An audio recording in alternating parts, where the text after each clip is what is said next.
कुरुक्षेत्र लोकसभा के विधानसभा क्षेत्रों में शहरी में ही नहीं ग्रामीण क्षेत्रों में भी युवाओं की बड़ी संख्या विदेशी में बसी है। कुरुक्षेत्र लोकसभा के विधानसभा क्षेत्रों में शहरों में ही नहीं ग्रामीण क्षेत्रों में भी युवाओं की बड़ी संख्या विदेशों में बसी है। इसी का प्रभाव रहा कि मतदान सूची में कई परिवारों की बड़ी लंबी सूची होने के बाद भी इनमें से इक्का दुक्का सदस्य ही अपनी वोट भुगता पाए।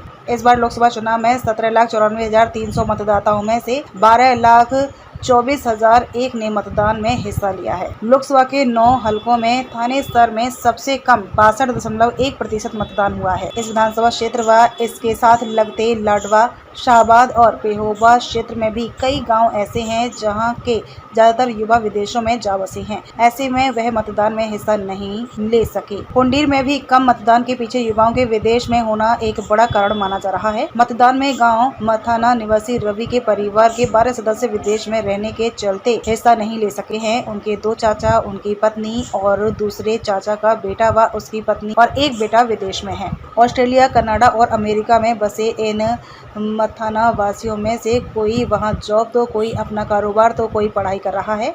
अपने दादा और उसके भाई के परिवार के 41 मतदाताओं में से वह 12 सदस्यों के बाहर होने पर उनका मतदान नहीं करवा पाए हैं। उनके गांव के ऐसे 500 से अधिक मतदाता हैं जो विदेशों में बसे हैं और मतदान में हिस्सा नहीं ले सके हैं। मतदाताओं में से महज 12,24,001 लोगों ने ही मतदान किया।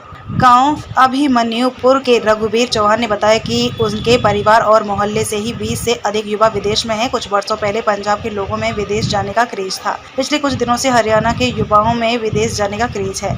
बीते कई वर्षों में इस क्षेत्र के लोगों में भी विदेश जाने का क्रेज बढ़ा है। अब इसका प्रभाव अन्य शादी और पर्व सहित मतदान और अन्य सामाजिक कार्यों में भी दिखाई देता है।